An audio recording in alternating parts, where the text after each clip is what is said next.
Good morning, ladies and gentlemen. Today is the 17th of February, 2020, and, like I said, I have to do these. You've heard me before. I keep wanting to stop this, but I don't know.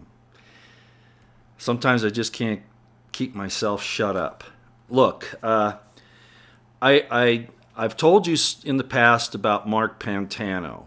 Now, in the description box below, I have placed his Twitter account, his YouTube account, and his website.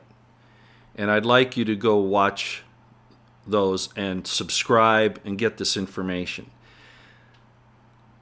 In particular, there is and I forgot to put it in there, but you'll see it. In there's his episode from his podcast, Declaring Liberty, episode 64. Please remember that. I'll try to remember to put it in the description box later. It's titled Propaganda and Stupid Excuses. Okay? Again, Mark Pantano on YouTube. Link is in the description box, but I particularly want you to go to the video entitled Declaring Liberty, episode 64, Propaganda and Stupid Excuses. Now, starting at about the 16-minute mark, he goes through some historical and present-day circumstances, and then I'm going to end what I'm doing here with what he puts up from a broadcast from Rush Limbaugh back during the Obama campaign. Okay? So I just want you to listen to this. Hopefully, we won't lose it. I'm never sure about how the internet's going to be around here, but let's play this. I want you to hear this, okay? So hopefully the sound will be okay. I'm having to do this through my phone. And again, hello as you come in, everybody. Hopefully the sound is okay. Maybe you could tell me that before I start this. Is it 5x5 for you? If it is, I'm going to start this. Now, Mark, I apologize for taking this from your website, from your YouTube site, and putting it up, but I think it's that important, Mark. I noticed he has about, I think it's about 100,000 or a little, maybe 150,000 subscribers on Twitter. He has, I don't know what he has on his website, but I was really disturbed to see what he has on YouTube. It's only a few hundred, and that's a travesty. So, I don't mind promoting other people. As a matter of fact, that's what I really do more than anything else, I think, is promote other people, certainly more than myself. And I want to promote him. He gives you a perspective that a lot of you are not going to like, but it's a necessary perspective. So let's listen to this. And I've talked about him before, brought up his information, his analyses, his commentary, and he's an excellent source as far as I'm concerned. So let's listen to this. I want you to hear this, okay? And then go to it. If it doesn't quite come through very well, go back and listen to it again. This is starting at about the 16-minute mark on that video. Okay, here we go. Some tweets from Trump. And one of them was a tweet that you've all seen a million times. He wrote in all caps, "Drain the swamp!" exclamation point. "We want bad people out of our government!" exclamation point. Okay, that was one of Trump's tweets today, and he tweets this kind of stuff all the time. I don't know how many times he has tweeted "drain the swamp" over the last 3 years, but he does it all the time. And I'm thinking about it, and I'm just kind of over this shtick, because that's what it is. Because I read that, and the first thing that comes to my mind is like, you're the president. Instead of going on Twitter and tweeting "drain the swamp," how about you go into your office and actually start draining the damn swamp? There's only one person in the country with the authority to do exactly what you're demanding be done, and that is you. You can drain the swamp. A few days ago, after Trump was acquitted, he fired a bunch of people, or he reassigned them, or whatever. He kicked Vindman out of the White House, and Ambassador Sondland, and all these people, And he defended his actions by saying, hey, look, I'm the president. I have a constitutional right to fire whoever I want. He said it many, many times in questions about these firings. And he's right. He does have that constitutional authority. He tells us all the time now. He can fire whoever he wants. That was the justification for firing Comey. I can fire whoever I want. And he's right. And really, he should have fired Comey on day one. But that's beside the point. But yeah, he has that right. He can fire whoever he wants. So what the hell is he still tweeting, drain the swamp for? Fire these people! Fire them! And so it's annoying to me because I hear him railing against these things, the swamp and whatever, when he's the one with the authority to be able to do something about it. So enough already. Enough. I'm over it. I'm fed up with it. I'm tired of the tweeting and the complaining. Start doing it. We're 3 years in already.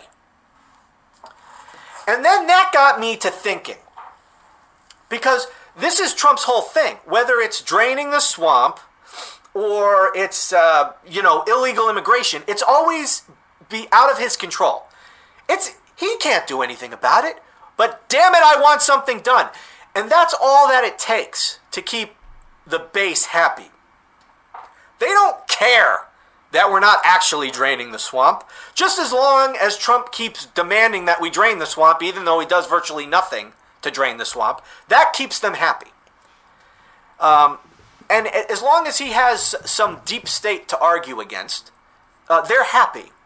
And they don't really care that we're actually not doing anything to stop illegal immigration in any serious way, because it's not Trump's fault. It's not his fault. He can't do anything about it. So you have the litany of excuses. Oh, Congress won't work with him. Oh, it's stupid Paul Ryan. Oh, it's the courts. Oh, it's blah, blah, blah, blah, blah, blah, blah, blah, blah. It's always just a bunch of excuses, and Trump is powerless. The president has no power. Why would you think the president has any power? He has no power. Trump could stop illegal immigration in its tracks today if he wanted to. Go to my Twitter account, look at my pinned tweet. I have several things listed that he could do right now. We've talked about it here many, many times. He could put the military on the border, despite what all the morons claiming posse comitatus say. He could shut the border right now, putting the military on the border. He can stop this phony asylum process dead in its tracks right now. We don't have to admit another one. He can start doing mass deportations. He doesn't need permission or help from Congress or the courts to do that. And the list goes on and on. He could prosecute employers. You start doing these things, you stop illegal immigration in its tracks. You stop people from coming, and the people who are here, you start deporting in mass, and the people you don't round up and deport, they will leave on their own. When you prosecute employers and they can't find work. When they have to go back to actually living in the shadows for fear of being picked up by ICE and deported. They will leave on their own. They got here, they'll find their way back. But anyway, so Trump has all the power right now. But he pretends that he doesn't. He pretends that he's completely powerless to do anything about it. He can't drain the swamp. It's the deep state won't let him. He can't stop illegal immigration. The courts won't let him, or whoever. Paul Ryan still, whoever. It's not his fault. And this reminded me of... Listen to this. Because I go back and I think... I relate things back to what you hear from people in conservative media. And I remember listening to a very similar thing being talked about by Rush Limbaugh during the Obama administration. Obama used to act like he wasn't responsible for anything. Everything happening was all somebody else's fault, and it's not him. He's fighting the system, and he can't really do anything about it. He's just a poor put upon Obama. He's just a poor put upon president. He doesn't really have any authority to do anything. It's all somebody else's fault. And this is why he was never responsible for anything. Rush Limbaugh used to talk about this all the time. He used to talk about it so much that he had a phrase for it. He called it the Limbaugh theorem. Now, those of you who have been listening to Rush for a long time, you will recall this. He called it the Limbaugh theorem. So I went back and tried to find some example of Rush Limbaugh explaining it. And I got a short clip of him talking to Greta Van Susteren on the Fox News channel explaining the Limbaugh theorem. Now, listen to a little bit of this. Listen. And tell me if this doesn't sound like what we have from Trump right now. And I came up, I call it the Limbaugh theorem. And you hear other people talking about it in the sense that he's a bystander president or he's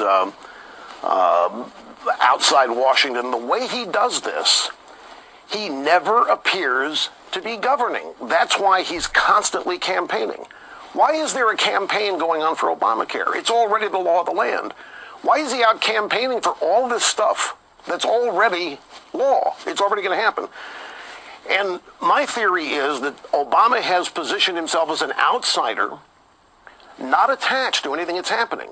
What he has made happen, he positions himself as opposed to it and against it and fighting for everybody else to overcome what he has done.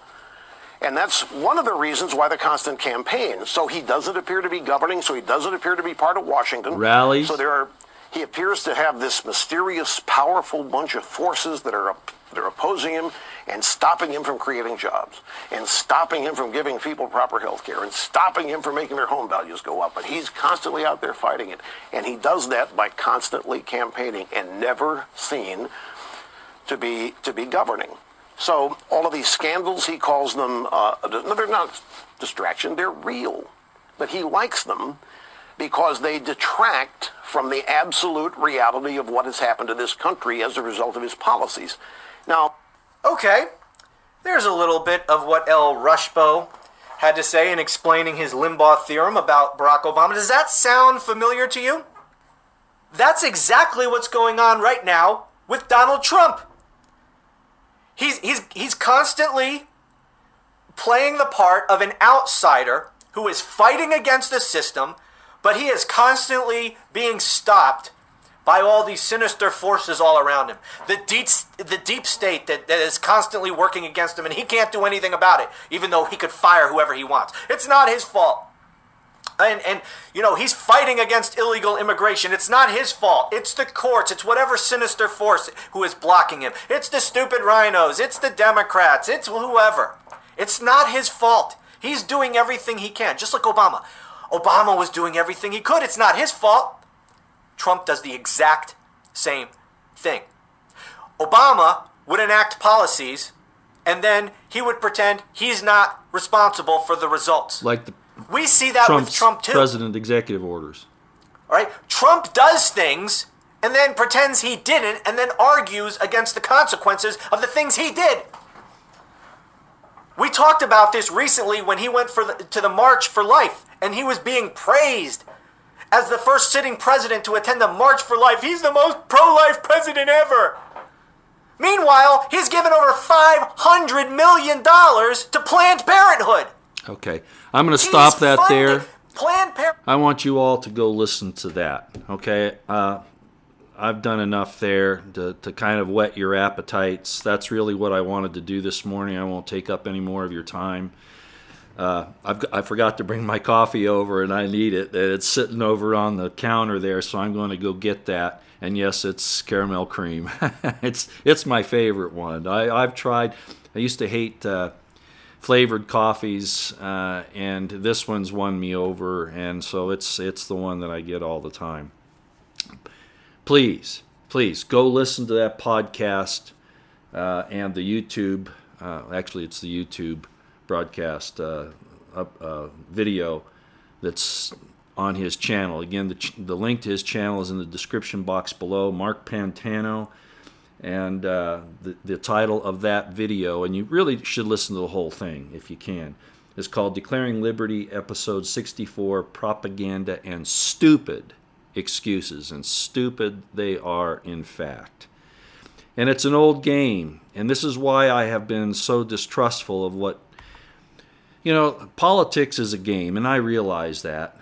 But when you make promises like Trump did to people that have been standing up against the corruption in our country, and that includes Assange, that includes General Flynn, that includes Stone, That includes the Bundys in Nevada. You notice I always bring them up because that was really an important, that's really where a lot of this information about Uranium One and the Chinese connections taking over our resources and our country and all that really started to come out, was because of what the BLM did to the Bundys there. And I was there, and I covered the entire thing, just about, almost the entire thing. And I think that's how important it was, is that people would see what our government is capable of doing to its own citizens in the name of UN Agenda 2030 and all that baloney. So at any rate, please go and subscribe to as much of Mark Pantano's subject matter as you can possibly get. If you have access to Twitter, to YouTube, of course, you're already here, and also to his website, subscribe to all of those. I think it's that important that we get his message out there. Now, he mentions, he's a good guy too. He mentions other people that are pushing the same cautions and concerns, people like Ann Coulter, for instance. And I know I've had my run-ins with Ann myself, not literally, but disagreements on some of the things that she said. For instance, like radiation's good for you during the Fukushima thing, which was a totally absurd statement for her to make. I wonder how much the nuclear industry paid her to say that. I'm not saying she doesn't have integrity, but sometimes, she just, I don't know. I don't know what it is. But Mark, I really appreciate what he says. Not saying you have to agree with everything, but I think his point of view is something that's extremely, extremely important. And that's why I wanted to come on here today to do that. Well, I'm jumping around a little bit. I'm taking more time when I said I wouldn't. So thank you for coming this morning. I guess I will look at the chat real quick since I'm on here, in case somebody has a particular question you want to ask. Let's see if there's something here that we need done. I covered the problem with the coronavirus and all of that last night on my live stream. And I didn't get into a lot of detail, but I think you get the point of where I'm coming from, that I am certain myself, not from a scientific point of view, testing and, verifying through, experiments and all that stuff. But from what I see going on, having been involved in nuclear, biological, chemical warfare drills and being told what to look for to see if there was an NBC attack. And I do see that in the coronavirus outbreak now. I definitely do. And I think this is just the first wave, and I do believe that it's being instituted by the deep state. Whether they allowed the Chinese to get this surreptitiously and fooled them, whatever the case is, I don't really care. The end result is going to be the same, and it's because the people are waking up, and they've got to stop us from talking with each other and get us concerned about, our next breath, rather than outing the deep state and the corruption in our government. Our IC, the intelligence, I'll say it again, the intelligence community is our most dangerous domestic enemy. I'm so happy to hear Lionel start saying that, and that's absolutely the truth. And I'm not going to go into the history here as to why, but it's definitely important to know. Okay, let me go down through the chat here and see if there's anything. Good morning again, everybody. Tom Finley, you're saying President Trump is standing alone surrounded by his enemies. I just gave you Mark Pantano and Rush Limbaugh. We can't give Trump this excuse anymore. We cannot do it. We can't afford it. We're losing. We're losing, ladies and gentlemen. We're losing. This whole thing about Barr looking like now he's being stopped. It's the same ball game. Do you see that now? Obama, I can't do anything because of this and this and this. Trump, I can't do anything because of this, this, and this. Now Barr, I got to do this because of this, this, this. 1,100 DOJ former U.S. attorneys, supposedly causing him trouble. Look, this is a game.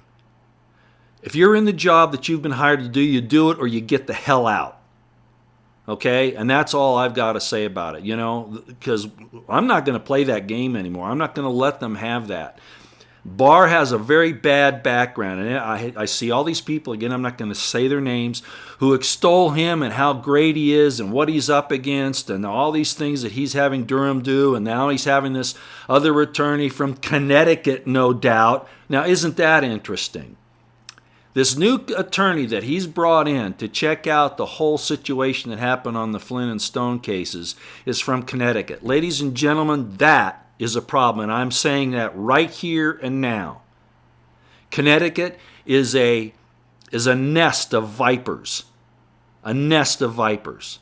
And a nest, Lionel won't like me saying this, but I know what I'm talking about. A nest of Luciferians. And they use those people up there because they know they can keep their mouths shut and do what they're told.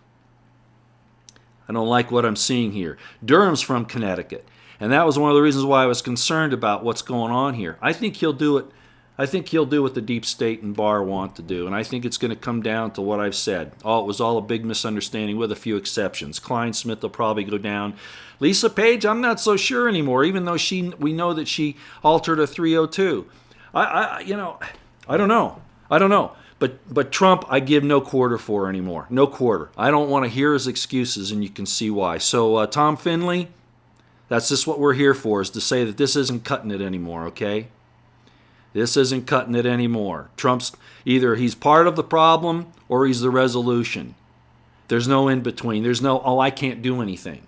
Okay, I don't buy it anymore, and I think Mark Pantano has really showed us that situation with the Rush Limbaugh podcast or broadcast that you can listen to there, that little bit. And again, Mark, if you're listening to this, I didn't mean to, if I get a copyright strike, great, because I think the information that you put out is so important that I wanted to make sure that I got it out to as many people as I could, okay?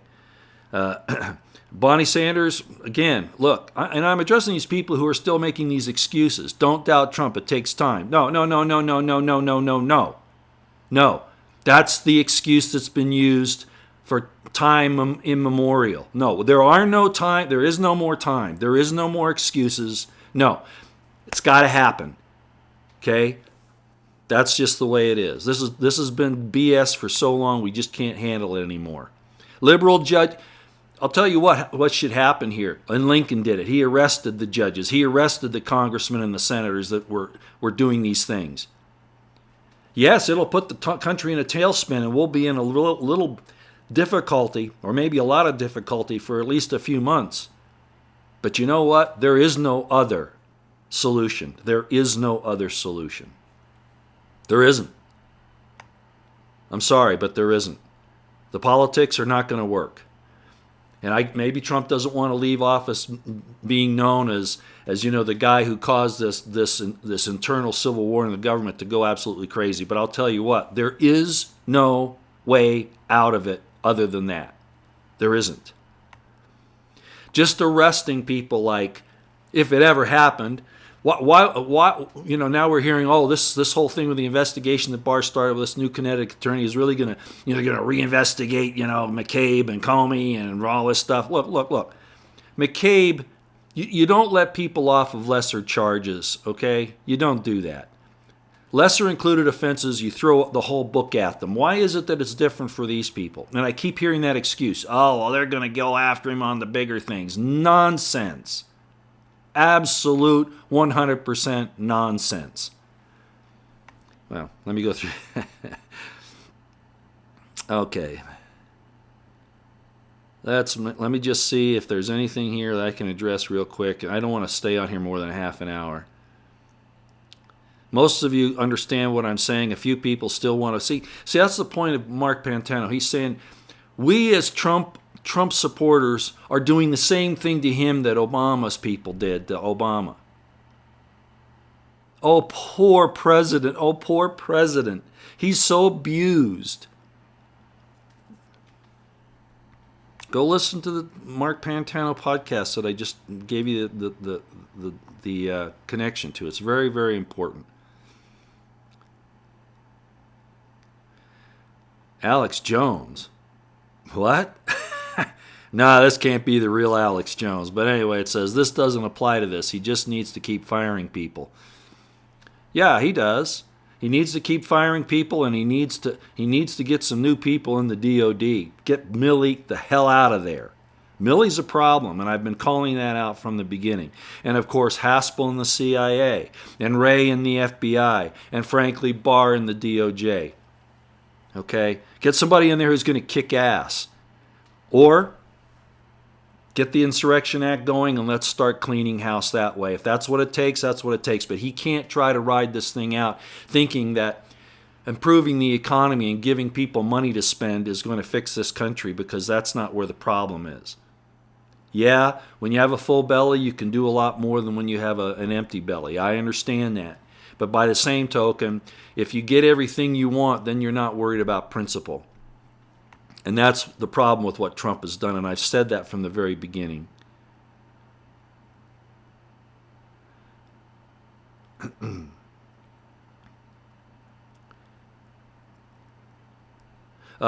You already know who was talking truth always. It was Mark Pantano on his podcast, and I did play that without his permission. I didn't, I tried to get a hold of him. It didn't work, so I just did it. If he doesn't like it, like I said, at least you all will know about him now. If they cause me a problem, I really don't care. Okay, that's what I'm about.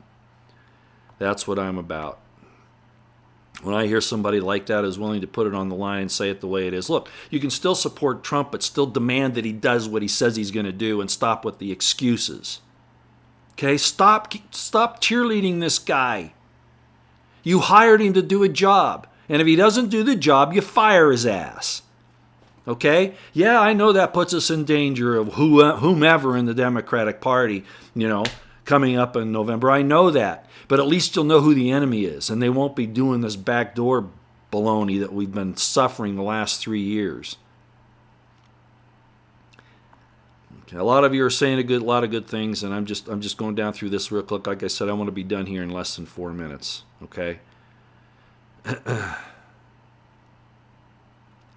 It doesn't matter who else do you have to choose from. This is obviously not Alex Jones. It doesn't matter who else, because the end result will be the same.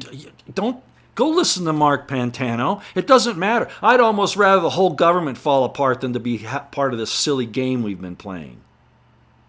Who else do you have to choose from? Oh, come on. Alex Jones, please leave. I know it's not the real one. I'm surprised they're not coming after you. Get off of here. That's the whole problem. Always cheerleading for your side. Not having the guts and the intelligence and the integrity to call out somebody when they're doing something wrong or not doing what they say they're going to do. You got to get off of that. You got to get off of that train. You got to get off of that cult of personality. I would rather if Hillary have gotten in 2016. At least we'd know who the enemy is. But this way we've put off doing anything. And look what's happened. 5G's coming in, vaccinations, the coronavirus, immigration's gotten worse. We haven't really pulled out of the Middle East. Oh, they keep saying we are, but we aren't. Come on. There's only one thing that matters, and that's results. And we're not seeing it, ladies and gentlemen, and we just found out why. Rush Limbaugh talked about it. Stop making excuses for this guy. He might be the best there is, then hold his feet to the fire. I'm sorry. That's the way it is. Roy doing his best to stop Trump's re-election. David Torrey, you're an idiot. Okay, I don't mind saying that. You're an idiot. I would love Trump to win, but he's not doing the job. Okay, he's going to do it in his second term. He's going to do it then. We just got to make sure he gets there. Yeah. Sorry I called you a name, guy, but you're not listening.